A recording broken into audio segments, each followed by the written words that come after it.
Bismillahirrahmanirrahim. Assalamualaikum warahmatullahi wabarakatuh.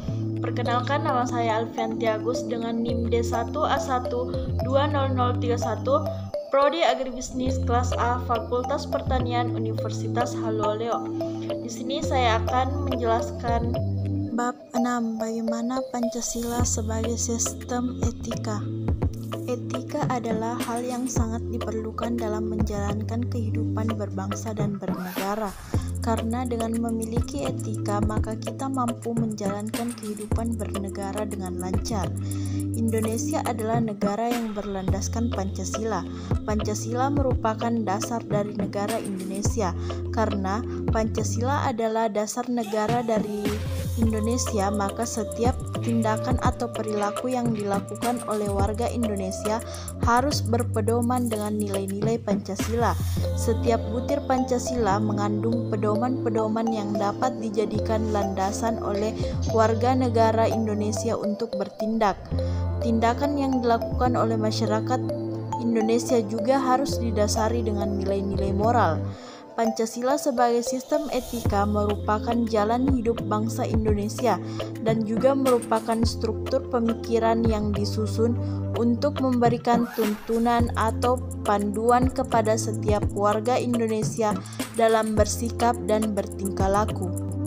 Istilah etika berasal dari bahasa Yunani, ethos yang artinya tempat tinggal yang biasa, padang rumput, kandang, kebiasaan, adat, watak, perasaan, sikap, dan cara berpikir. Secara etimologis, etika berarti ilmu tentang segala sesuatu yang biasa dilakukan atau tentang adat kebiasaan. Dalam arti ini, etika berkaitan dengan kebiasaan hidup yang baik, tata cara hidup yang baik, baik pada diri seseorang maupun masyarakat. Kebiasaan hidup yang baik ini dianut dan diwariskan dari satu generasi ke generasi yang lain. Dalam artian ini, etika sama maknanya dengan moral. Etika dalam arti yang luas adalah ilmu yang membahas tentang kriteria baik dan buruk. Etika pada umumnya dimengerti sebagai pemikiran filosofis mengenai segala sesuatu yang dianggap baik atau buruk dalam perilaku manusia. Keseluruhan perilaku manusia dengan norma dan prinsip-prinsip yang mengaturnya itu kerap kali disebut moralitas atau etika. Etika adalah ilmu yang membahas tentang bagaimana dan mengapa kita mengikuti suatu ajaran tertentu atau bagaimana kita bersikap dan bertanggung jawab dengan berbagai ajaran moral. Etika merupakan suatu pemikiran kritis dan mendasar tentang ajaran-ajaran dan pandangan-pandangan moral. Ketika adalah kelompok filsafat praktis yang membahas bagaimana manusia bersikap terhadap apa yang ada dan dibagi menjadi dua kelompok, yaitu A. Etika umum, mempertanyakan prinsip-prinsip yang berlaku bagi setiap tindakan manusia. B. Etika khusus, membahas prinsip-prinsip tersebut di atas dalam hubungannya dengan berbagai aspek kehidupan manusia, baik sebagai individu maupun makhluk sosial. Etika selalu terkait dengan masalah nilai, sehingga perbincangan tentang etika pada umumnya membicarakan tentang masalah nilai, baik atau buruk. Kondisi menerangkan bahwa nilai merupakan kualitas yang tidak real, karena nilai itu tidak ada untuk dirinya sendiri. Nilai membutuhkan pengembangan untuk berada. Misalnya, nilai kejujuran melekat pada setiap dan kepribadian seseorang. Istilah nilai mengandung penggunaan yang kompleks dan bervariasi. Lachey menjelaskan bahwa paling tidak ada 6 pengertian nilai dalam penggunaan secara umum, yaitu A. Sesuai yang fundamental yang dicari orang sepanjang hidupnya. B. Suatu kualitas atau tindakan yang berharga, kebaikan, makna, atau pemenuhan karakter untuk kehidupan seseorang. C. Suatu kualitas atau tindakan sebagian membentuk identitas seseorang sebagai pengevaluasian diri. penginterpretasian diri dan pembentukan diri. D. Suatu kriteria fundamental bagi seseorang untuk memilih sesuatu yang baik di antara berbagai kemungkinan tindakan. E.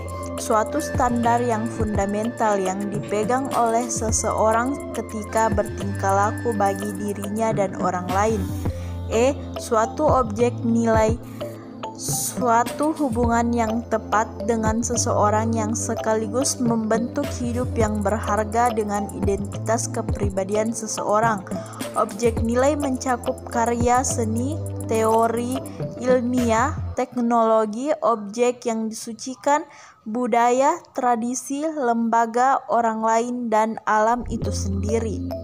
Dengan demikian, nilai sebagaimana pengertian butir kelima yaitu sebagai standar fundamental yang menjadi pegangan bagi seseorang dalam bertindak, merupakan kriteria yang penting untuk mengukur karakter seseorang. Nilai sebagai standar fundamental ini pula yang diterapkan seseorang dalam pergaulannya dengan orang lain sehingga perbuatannya dapat dikategorikan etis atau tidak. Namun dalam bahasa pergaulan orang seringkali mencampur adukan istilah etika dan etiket, padahal keduanya mengandung perbedaan makna yang hakiki.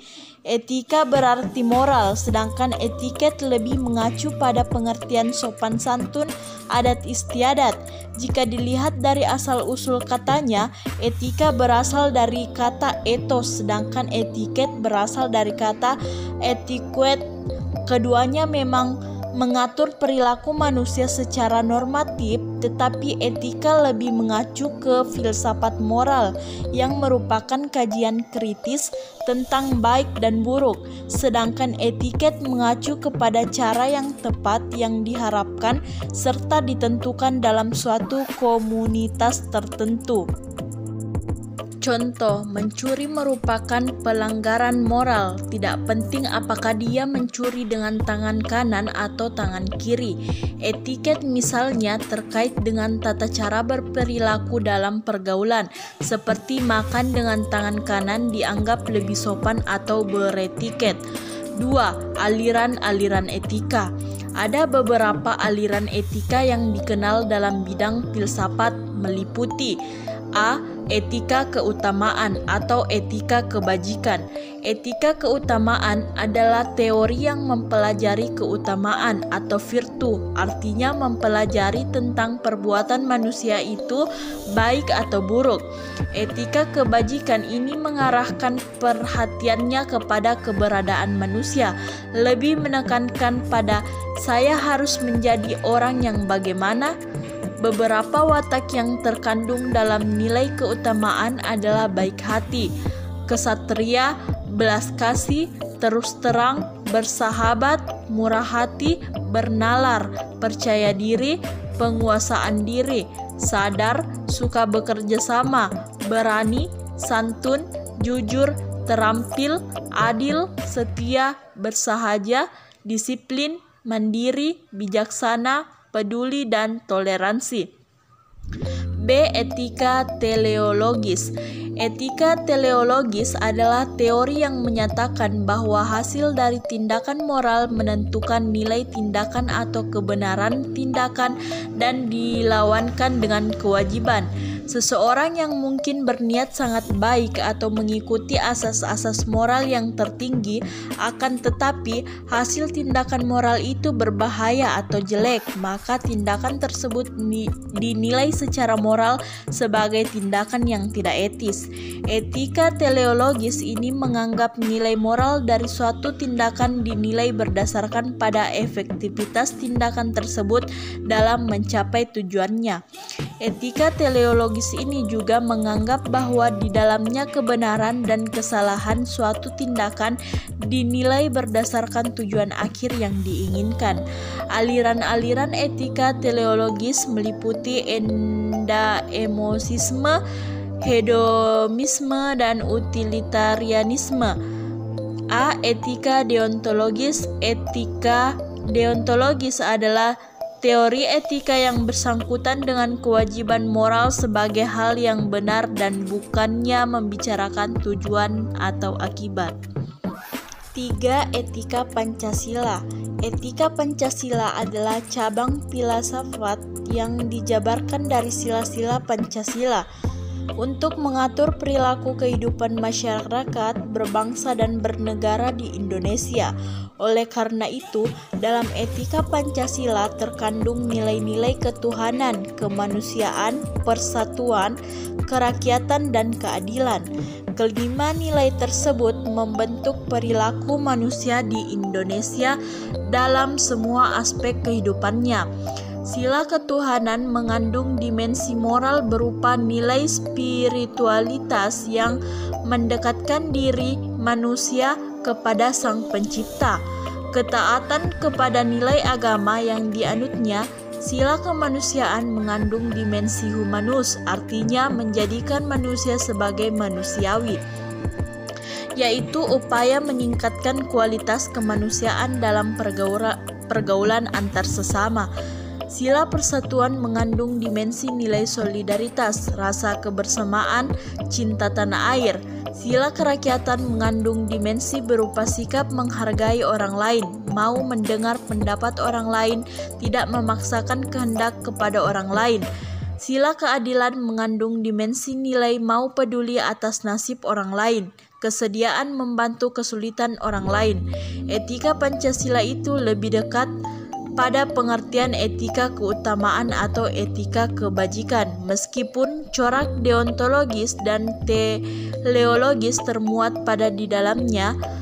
Namun, etika keutamaan lebih dominan karena etika Pancasila tercermin dalam 4 tabiat saleh, yaitu A. Kebijaksanaan, artinya melaksanakan suatu tindakan yang didorong oleh kehendak yang tertuju pada kebaikan serta atas dasar kesatuan akal rasa, kehendak yang berupa kepercayaan yang tertuju pada kenyataan mutlak dalam memelihara nilai-nilai hidup kemanusiaan dan nilai-nilai hidup religius.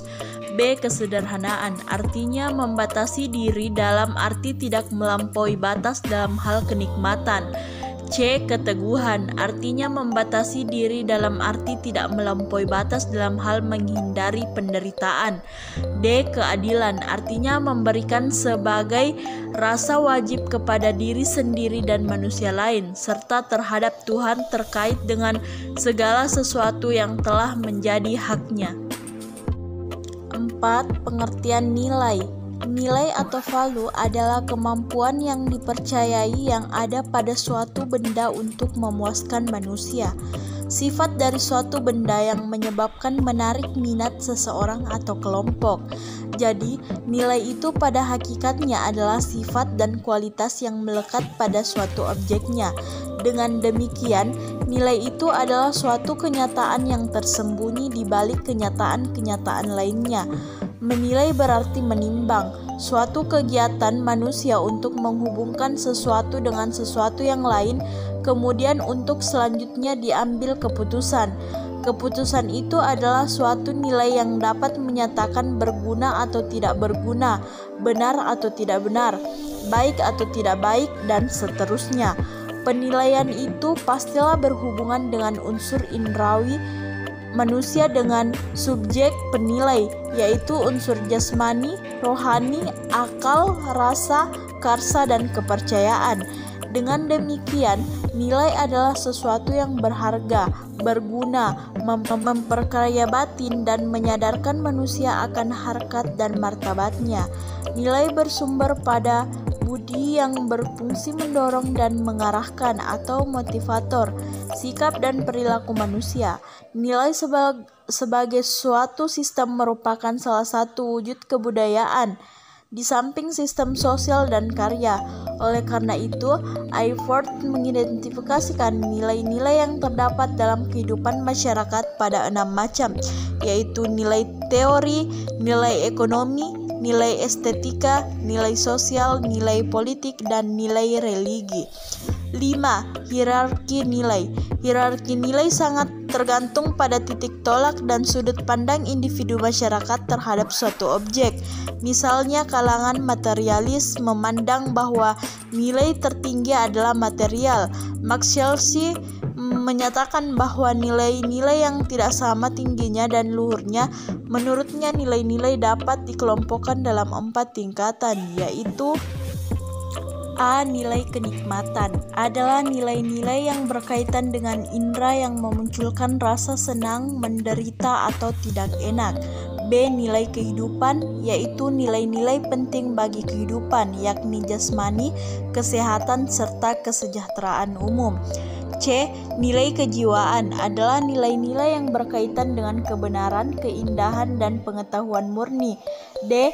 Nilai kerohanian yaitu tingkatan ini terdapatlah modalitas nilai dari yang suci. Sementara itu, Notonagoro membedakan nilai menjadi 3, yaitu A. Nilai material yaitu segala sesuatu yang berguna bagi jasmani manusia. B. Nilai vital yaitu segala sesuatu yang berguna bagi manusia untuk mengadakan suatu aktivitas atau kegiatan.